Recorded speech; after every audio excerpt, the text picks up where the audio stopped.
Hello everyone, আসসালামু আলাইকুম। আজকে আমাদের বাসায় একটি নতুন অতিথি চলে এসেছে। এই যে এই পাখিটি গাছে ডাল ভেঙে পড়ে গিয়েছিল। আমাদের পাশের বাসার আন্টির ছেলে নিয়ে এসেছে এই তিনটা পাখি। আন্টিরা পালতে পারে না দেখে আমাদের দিয়ে গেছে, কারণ আমরা অনেক আগে পালতাম।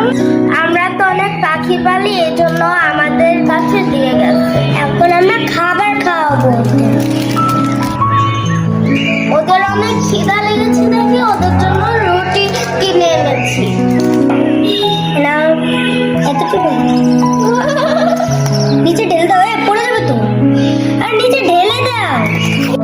দেখেন ওদের কত খিদা লেগেছে, কিন্তু খাচ্ছে না কেন? কি এসব দেখেন, ওদের কত খিদে লেগেছে। এটাকে খাওয়া,